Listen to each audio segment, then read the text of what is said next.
Baik, mari kita mulai perkuliahan kita pada pagi hari ini. Jadi di sini nanti kita akan membahas mengenai pengujian usability atau usabilitas atau mungkin dalam bahasa Indonesianya itu daya guna gitu kan. Nah, kemarin sudah sempat disinggung mengenai bagaimana peran dari evaluasi sebuah aplikasi melalui antarmuka di situ. Baik, kita masuk ke sini ya. Jadi kalau kita lihat daya guna atau usability di sini itu merupakan tingkatan di mana sebuah produk itu jadi sebuah produk itu dapat digunakan oleh user untuk mencapai tujuan secara efektif, efisien, dan bagaimana tingkat kepuasan dari user itu ketika menggunakan. Jadi ini adalah salah satu definisi mengenai daya guna atau usability. Jadi adik-adik nanti di sini bisa melihat bagaimana ketika user menggunakan aplikasi yang sudah kita bangun ini, itu apakah ketika menggunakan itu, user itu bisa mencapai tujuan dari penggunaan aplikasi ini. Ketika mencapai tujuan itu nanti, bagaimana faktor-faktor yang ada seperti efektivitas, efisiensi, dan tingkat kepuasan itu bisa dipenuhi atau tidak. Jadi di sini daya guna di sini merupakan salah satu faktor yang digunakan untuk mengukur sejauh mana penerimaan user atau pengguna aplikasi ini terhadap dari produk sistem yang digunakan. Itulah mengapa kita perlu menguji usability ini. Nah, kalau kita lihat ukuran daya guna atau usability dari satu sistem ini nanti akan bersifat subjektif. Nah, sehingga apa? Sehingga kita nanti bisa melihat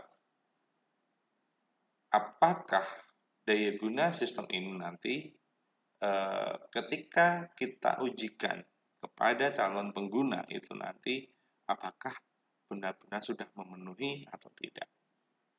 Nah, di dalam pengujian usability ini nanti produk yang bisa kita uji itu nanti macam-macam ya, dari perangkat lunak ya, semua perangkat lunak. Kemudian ada nanti di situ kita bisa lihat ada tools, website di situ nanti, ataupun komputer ataupun mesin-mesin yang ada atau gadget gitu ya. Ya, hampir semuanya. Perangkat lunak macam-macam, ada game, ada sistem informasi, itu bisa kita uji di sana. Itu adalah mengenai daya guna. Nah, bagaimana atribut dari usability ini menurut ISO 1998 di sini ya, tahun 1998 ISO di situ. Jadi kalau kita lihat atribut yang ada di dalam usability ini nanti itu ada efektivitas, kemudian ada efisiensi, dan ada kepuasan.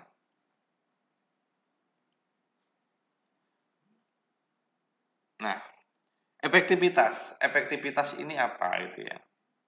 Jadi efektivitas di sini nanti adalah seberapa tepat, seberapa lengkap, dan seberapa akurat seorang pengguna itu dapat mencapai tujuan.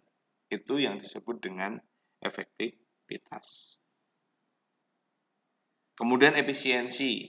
Efisiensi di sini adalah jadi resource yang dikeluarkan oleh seorang user untuk melakukan dan mencapai tujuan dengan cepat dan tanpa ada pemborosan. Jadi kita lihat seberapa banyak resource yang akan digunakan oleh user. Efisien di situ nanti.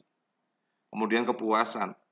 Kepuasan di sini adalah bagaimana respon dari user itu nanti ketika menggunakan aplikasi. Nah, itu nanti akan dapat ditunjukkan dari sikap positif dari user ini ketika menggunakan. Karena kok bisa muncul sikap positif, kenapa? Ya karena di situ ada kenyamanan dari pengguna. Jadi ketika pengguna merasa nyaman menggunakan aplikasi ini, maka bisa dipastikan tingkat kepuasannya itu positif. Ini menurut ISO. Nah, Atribut lain yang digunakan itu juga bisa dari Jacob Nelson di sini. Jadi Jacob Nelson di sini dia menyampaikan bahwa atribut di dalam usability atau daya guna ini malah dibagi menjadi 6. Yang pertama ada learnability, yang tadi di ISO tadi tidak ada ya. Jadi bagaimana itu nanti kalau di bahasa Indonesia kan learnability ini nanti adalah bagaimana aplikasi ini ketika dipelajari, apakah mudah atau susah. Efektivitas, efisiensi sama gitu ya. Kemudian ada lagi di situ ada memorability atau kemampuan dalam mengingat. Kemudian ada errorless, nah tingkat kesalahan yang bisa dihasilkan oleh user. Karena user itu sudut pandangnya berbeda dengan pembuat program. Ketika mencoba menggunakan program, pasti user ini akan mencoba-coba segala kemungkinan. Apakah aplikasi ini punya kelemahan atau tidak. Kemudian tingkat kepuasan tadi sama seperti yang ada di dalam ISO 1998 tadi. Nah, kita lihat satu persatu ya. Bagaimana learnability, aplikasi itu mudah dipelajari di situ. Jadi kita bisa lihat di sini nanti sistem itu harus mudah dipelajari. Sehingga pengguna dapat dengan cepat menyelesaikan pekerjaan. Jadi bisa dibayangkan kalau sistem ini susah untuk dipelajari. Bagaimana user bisa menyelesaikan pekerjaan dengan cepat gitu kan. Padahal tujuan dari penggunaan aplikasi ini adalah membantu pengguna di dalam memanage waktu kan. Supaya pekerjaan bisa menjadi lebih ringan, lebih cepat. Tetapi kalau antarmuka atau interaksi yang kita bangun itu learnability-nya rendah, ya malah membuat pekerjaan jadi lama. Kemudian ada lagi di situ tadi efektivitas, effectivity di situ ya. Jadi sistem harus efektif untuk melakukan sesuatu yang sesuai dengan tujuan yang diinginkan dengan tepat, lengkap, dan akurat. Hampir sama dengan ISO. Efisiensi juga sama, jadi sistem harus efisien untuk digunakan sehingga setelah pengguna mempelajari sistem, produktivitas pengguna menjadi lebih tinggi atau lebih baik. Kemudian ada lagi memorability, bagaimana kemampuan mengingat di sini. Nah, jadi adik-adik bisa lihat kemampuan mengingat di situ. Jadi perintah-perintah dari sistem harus mudah untuk diingat. Sehingga apa? Sehingga pengguna dapat kembali menggunakannya setelah setelah dalam jangka waktu yang mungkin lama itu dia masih mengingat kembali. Ketika dibukakan tampilannya, dia bisa mengingat kembali apa yang harus dilakukan supaya aplikasi ini bisa berjalan. Kemudian tingkat kesalahan atau error.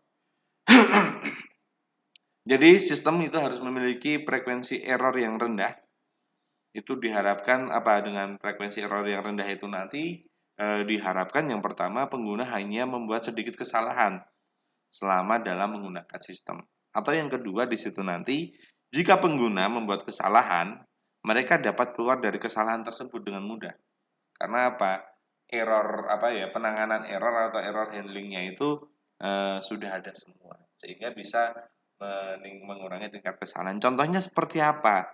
Contohnya adalah misalkan ketika kita mengisikan suatu data itu di dalam teks area atau input type teks di situ yang kita masukkan itu adalah data angka. Nah, ketika user memasukkan huruf, maka sistem sudah akan mengunci bahwa yang dimasukkan itu salah, harus berupa angka, bukan huruf. Itu adalah mengenai kesalahan. Kemudian kepuasan, jadi tadi sudah disampaikan ya, nyaman sehingga nilainya bisa positif di situ nanti. Nah, yang muncul. Ini mengenai atribut-atribut. Nah, ini kemudian contoh bagaimana metode pengukuran dari usability ini. Jadi kita bisa lihat ya, ada 21 di sini nanti metode aja contohnya ya. Jadi ada kriteria untuk metode pengukuran usabilitas di situ nanti bisa yang pertama waktu untuk menyelesaikan tugas. Kemudian berapa persen tugas yang bisa diselesaikan sampai dengan berapa jumlah user yang puas dan yang tidak ketika menggunakan sistem. Ini adalah salah satu bentuk metode di dalam pengukuran usability. Oke, sampai di sini ada pertanyaan? Apakah ada pertanyaan sampai di sini, adik-adik? Ya, kalau tidak ada, kita lanjutkan ya.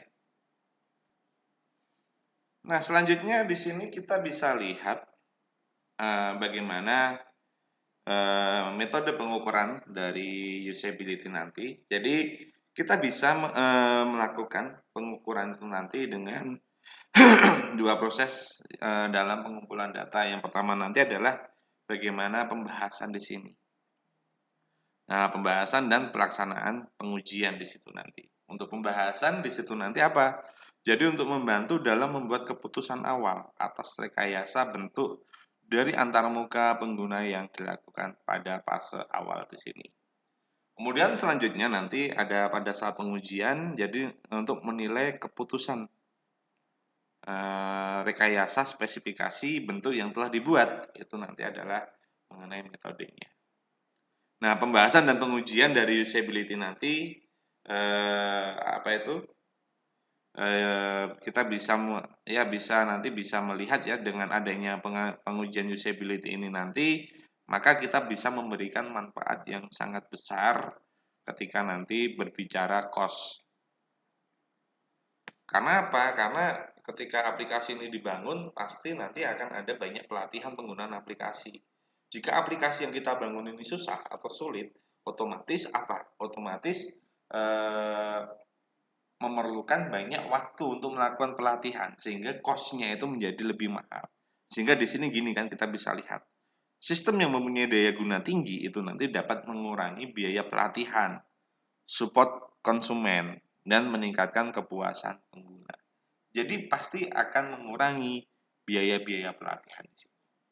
Ini adalah dari usability. Kemudian kalau kita lihat akseptabilitas sistem dari pengujian daya guna ini nanti dia ada di mana sih? Sebenarnya ada di level ini ya. Jadi kalau kita lihat di level paling atas itu nanti ada sistem acceptability. Jadi bagaimana sistem ini bisa diterima oleh user. Jadi ketika adik-adik membangun sebuah sistem di situ, tentunya sistem ini nanti bagaimana bisa diterima oleh user. Nah, nanti di sini nanti untuk melihat apakah penerimaan user ini sudah bagus atau belum, itu nanti bisa dilihat dari dua aspek di sini. Ada social acceptability, kemudian yang kedua ada practical acceptability. Dari sisi sosial itu nanti kita bagi lagi itu kan adik-adik. Jadi di situ kita bisa lihat nih ada confidence sama social life. Nah, ini. Kemudian dari practical itu nanti kita bisa lihat ada usefulness, ada cost dari sisi biayanya, kemudian sisi compatibility-nya, kemudian reliability ini nanti ketahanan, kemudian bisa digunakan multi platform di situ, kemudian biayanya bagaimana. Nah, usefulness kegunaannya di sini. Kegunaannya nanti pun bisa dibagi lagi ada utility. Utility nanti kita berbicara ada fungsi dari sistem ini. Atau usability daya gunanya. Dilihat dari tingkat efektivitasnya, tingkat pembelajarannya, efisiensinya, kemudian ada ini memorability-nya belum ada ini ya. Jadi di sini memorability, kemudian ada error, ketutupan saya ya. Nah, saya geser sedikit deh. Nah, ini ada error dan ada satisfaction di situ. Oke, ini adalah bagaimana sistem itu nanti bisa diterima oleh user. Nah, kebanyakan yang kita lakukan penerimaan dari user itu adalah dari sini, function the system ini. Nah, fungsionalitas sistem ini nanti biasanya ya. Tapi kita jarang melihat dari sisi usability-nya atau dari sisi compatibility-nya, reliability-nya itu kita jarang. Nah, nanti mungkin setelah ada pengetahuan ini, adik-adik sudah bisa memulai bagaimana nanti menguji sistem ini agar penerimaan sistem ini bisa tinggi atau positif. Nah, ini adalah penjelasan tadi ya mengenai penerimaan sistem. Jadi sudah saya sampaikan tadi, jadi dibagi dua dari aspek sosial atau dari sisi praktek di situ. Nah, nanti silahkan dibaca di sini. Ini salah satu contoh usability dengan menggunakan heuristik di situ nanti. Jadi kita bisa lihat bagaimana prinsip atau panduan untuk merekayasa bentuk antarmuka dengan menggunakan heuristik. Yang pertama nanti kita bisa lihat ya, kita buat dialog yang sederhana dan alami. Kemudian berbicara dengan bahasa user. Kita kurangi beban ingatan user, konsisten. Ada sistem umpan baliknya di situ. Jadi kalau error ada notifikasi error, kalau benar ada notifikasi benar. Itu. Kemudian ada jalan keluar yang jelas. Jadi misalkan ada error, kemudian bagaimana dia bisa keluar dari situ, dari errornya. Kemudian ada shortcut atau jalan pintas di situ nanti, pesan kesalahan yang baik, bukan menyalahkan user itu kan. Mencegah kesalahan, jadi dengan membatasi input, kalau angka ya hanya angka, kalau huruf ya hanya huruf, dibatasi di situ. Kemudian ada bantuan atau dokumentasi, itu pasti. Jadi ini adalah 10 hal yang mesti ada ketika kita membangun sebuah aplikasi. Oke ya. Nah, ini dialog yang sederhana itu seperti apa. Jadi di sini kita bisa lihat antar muka itu nanti harus seringkas mungkin dan bersifat natural. Kemudian setiap dialog itu diusahakan menghindari perintah-perintah yang tidak perlu dan tidak ada hubungannya dengan antar muka. Itu dihilangkan. Kemudian setiap ciri atau elemen baru yang ditambahkan itu nanti akan membuat satu masalah baru yang harus dipelajari oleh pengguna. Jadi ketika kita menambahkan elemen baru di situ kan berarti pengguna ini pasti akan mempelajari apa fungsi dari elemen baru ini. Dampaknya apa di situ.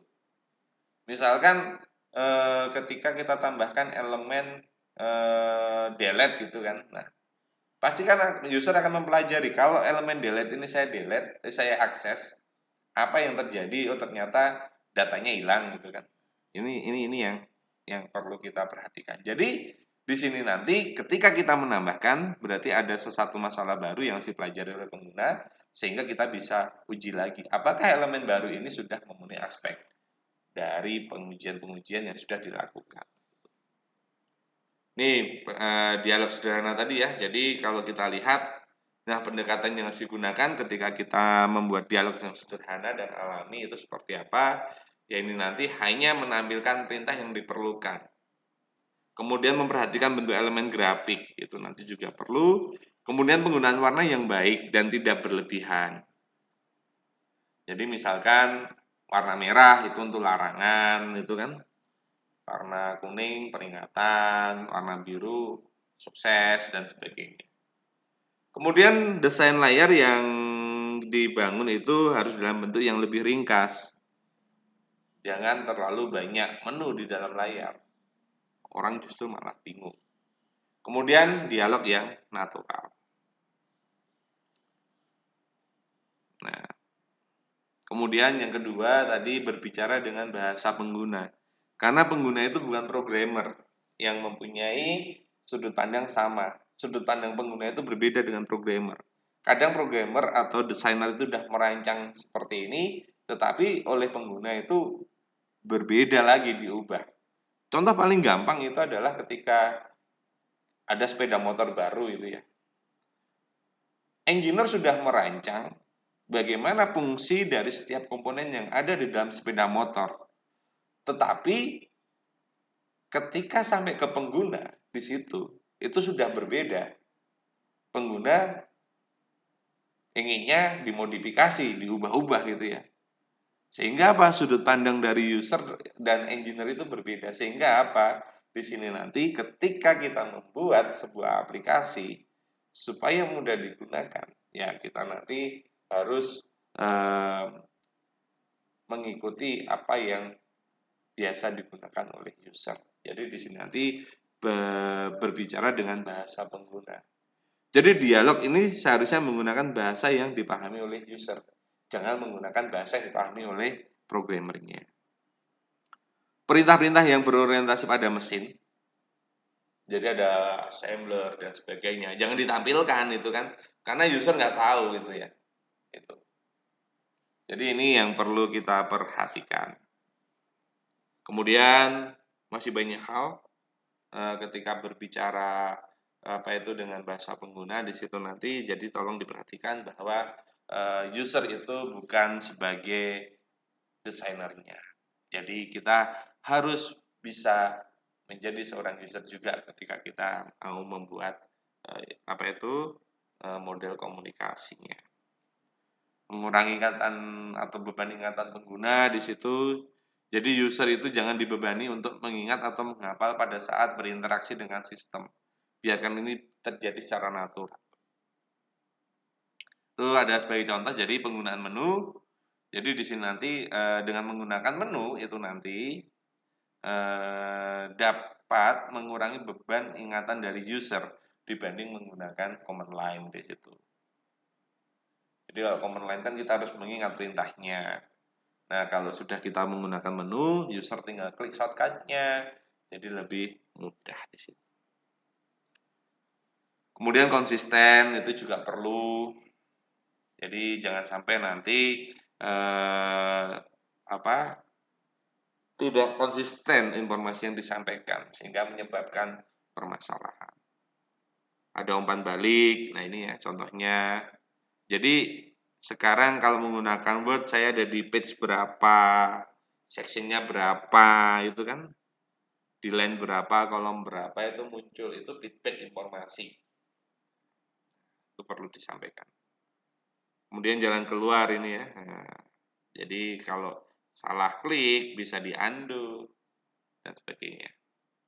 Shortcut itu juga perlu untuk memudahkan kecepatan dalam berinteraksi. Kemudian pesan kesalahan itu juga perlu. Jadi bagaimana kita menyediakan mekanisme dalam memberitahukan kesalahan yang dilakukan oleh user.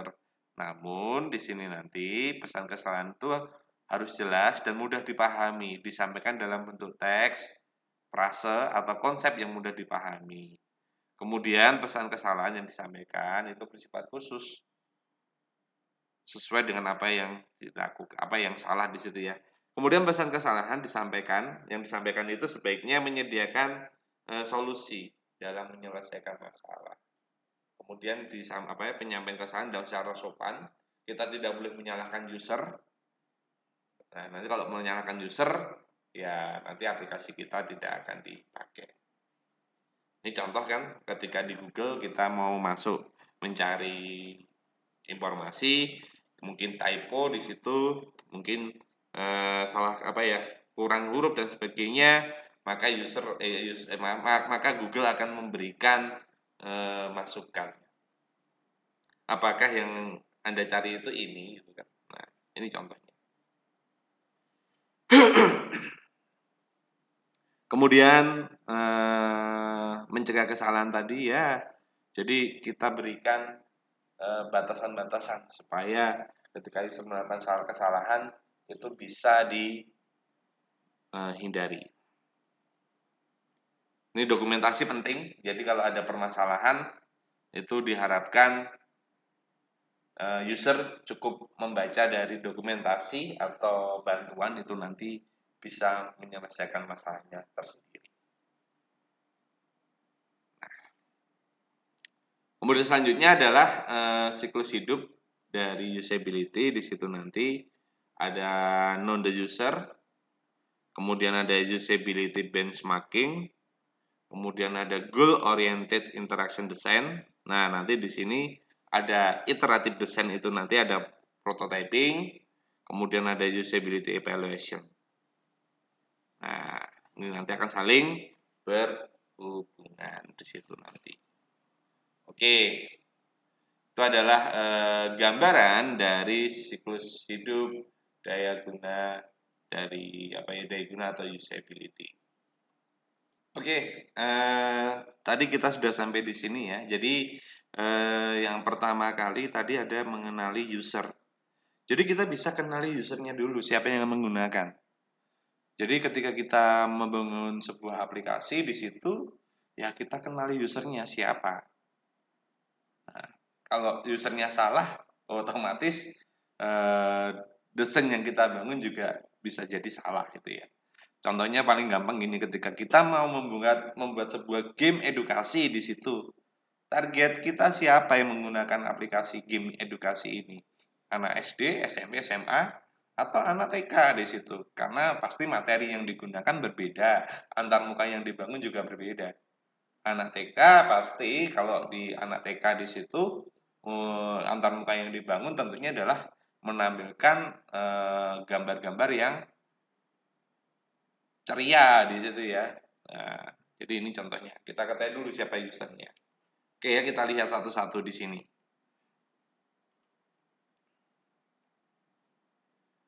Nah, eh, jadi di situ kita lihat ada 7 siklus, sorry, 7 elemen dalam siklus hidup suatu usability atau daya guna di situ.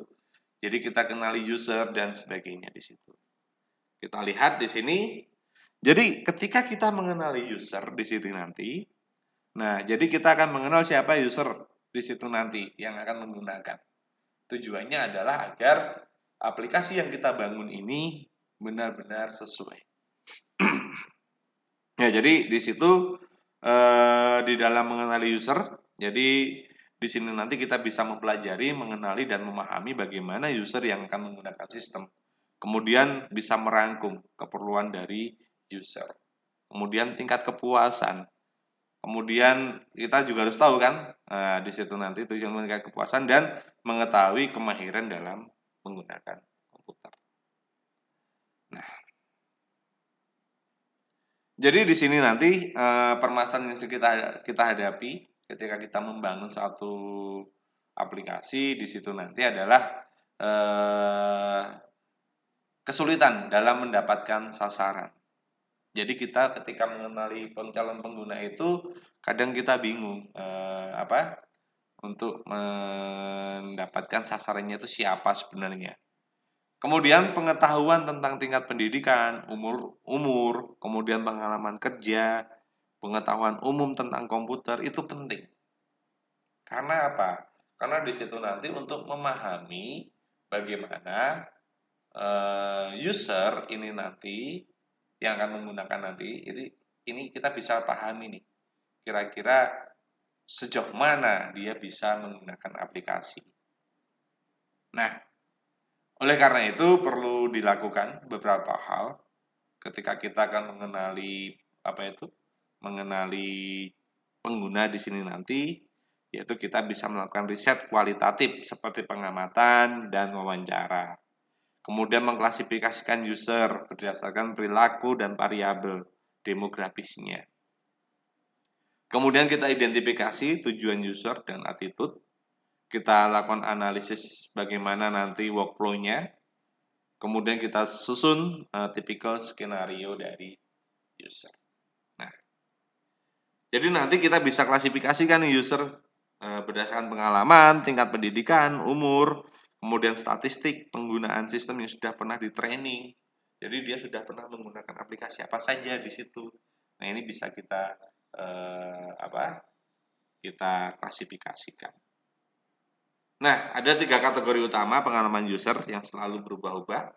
Jadi nanti ada pengalaman berkomputer secara umum, mengetahui dan paham akan tugas dari masalah yang dihadapi, dan pengguna sistem yang spesifik. Ini mengenai pengguna. Ini masih pengguna ya, jadi banyak sekali di situ yang bisa kita lakukan. Melakukan wawancara terhadap staf proyeknya, kemudian pelanggannya nanti seperti apa, itu bisa kita bangun.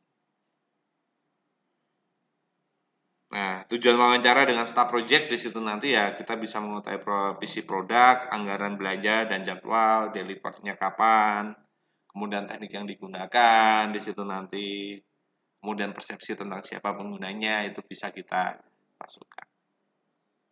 Ini beberapa tujuan dari wawancara. Nah, nanti ini adik-adik bisa dilihat di situ di dalam bukunya. Kemudian berikutnya adalah benchmarking. Nah, kita lihat ya. Jadi produk-produk kompetitif atau produk-produk yang telah ada itu perlu dipelajari untuk memperbaiki sistem yang sedang dibangun. Jadi kita bisa bandingkan. Misalkan sudah ada produk ini, sudah ada produk ini. Saya juga mau bangun hampir sama sih produknya. Nah, nanti saya mau memperbaiki yang mana. Nah, di situ itu bisa kita benchmarking. Jadi produk-produk tersebut yang sudah ada itu nanti bisa dijadikan sebagai prototipe terbaik untuk membangun suatu produk. Kemudian analisis perbandingan di antara beberapa produk bisa menghasilkan keputusan yang lebih baik. Bahkan bisa menghasilkan panduan baru dan memberi cadangan ide yang lebih baik terhadap rekayasa bentuknya. Ini dari benchmarking di sini nanti ya. Jadi adik-adik bisa menganalisis produk kompetitif dan heuristical interface yang dilakukannya. Nah, dilakukan apa itu yang sudah ada di situ ya, dan dilakukan dengan apa? Dengan cara menentukan kondisi dan memutuskan sejauh mana akan mengembangkan produk. Kemudian meneliti perbedaan produknya ini. Kemudian ada intelligence borrowing-nya. Jadi kita bisa lihat nih yang kita ambil ide dari pesaing itu apa sih sebenarnya, ini kita bisa lihat di situ. Kira-kira gap-nya nanti ada di mana? Melalui benchmarking ini bisa kita tentukan. Nih. Kemudian bagaimana kita nanti mendesain interaksi harus berorientasi pada tujuan di situ. Jadi di sini kita bisa lihat cara kerja komputer itu tidak sama dengan manusia tentunya. Kemudian bagian perangkat lunak harus jelas. Kemudian bentuk interface harus bisa menyesuaikan dengan permintaan dari manusia. Ini kita bisa lihat ya. Bagaimana komputer versus manusia di situ. Jadi kalau komputer tadi kita bisa lihat incredibly fast, kemudian kalau manusia itu slow. Kemudian kalau komputer error free, manusia error prone. Komputer deterministik, manusia irasional. Komputer alfabetik, manusia emosional di situ kan. Kemudian komputer itu literal, harfiah. Kalau manusia adalah inferential. Komputer sekuensial, manusia random, dan seterusnya di situ ya. Komputer itu ya bisa dibilang bodoh, stupid gitu kan. Tapi manusia itu intelligent, cerdas. Jadi kalau kita lihat, itu perbedaannya gitu kan. Jadi bisa dilihat perbedaan. Jadi kita harus tahu nanti. Jadi bagaimana ketika kita mendesain interaksi ini nanti, ya harus ada orientasi tujuan yang harus dicapai di situ. Nah, jadi contoh di sini ya. Jadi ada setiap interface itu selalu memiliki ciri khas masing-masing karena programmernya berbeda. Programmer itu ada biasa disebut dengan homologicus, berpikir dan bertindak dengan cara yang berbeda dari manusia normal, Homo sapiens, dan kebanyakan user. Jadi kita bisa lihat nih, programmer. Programmer itu ingin mengontrol dan mendapatkan akses yang lengkap. Tetapi user itu malah tentu ingin sesuatu yang simple dan menginginkan sedikit kontrol. Kemudian programmer ingin mengerti jika terdapat beberapa kesalahan. User itu inginnya adalah berhasil dan ingin sedikit paham atas kesalahan. Programmer berkaitan dengan berbagai kasus dan ingin melakukan pengembangan.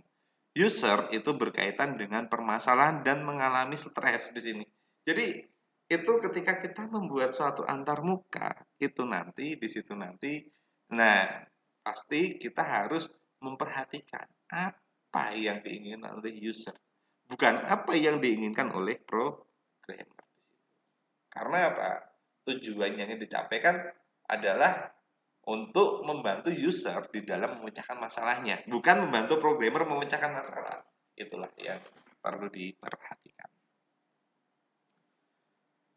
Kemudian kita bisa lihat tujuan personal, tujuan perusahaan. Nah, ini apa hubungannya ketika nanti aplikasi ini diimplementasikan dalam satu perusahaan, di situ pasti ada tujuan personal dan perusahaan.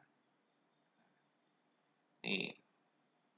Ini masih berorientasi pada tujuan. Kemudian iteratif desain. Jadi iteratif ini kan melakukan iterasi ya, bertingkat di situ.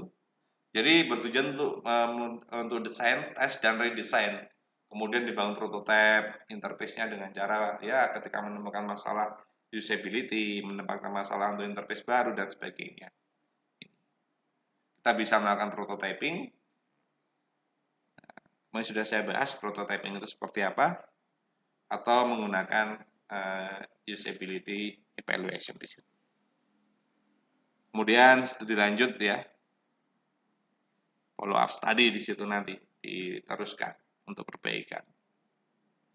Nah, berikutnya nanti kita akan melihat bagaimana proses desain interaksi.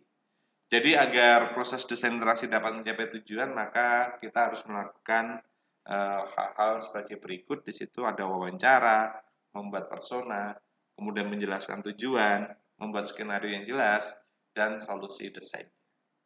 Itu adalah gambaran nanti di dalam pengujian usability tadi. Jadi adik-adik bisa melihat bagaimana aplikasi itu nanti bisa diuji apakah daya gunanya itu positif atau negatif. Saya rasa itu dari pertemuan kita pada pagi hari ini. Terima kasih atas perhatiannya.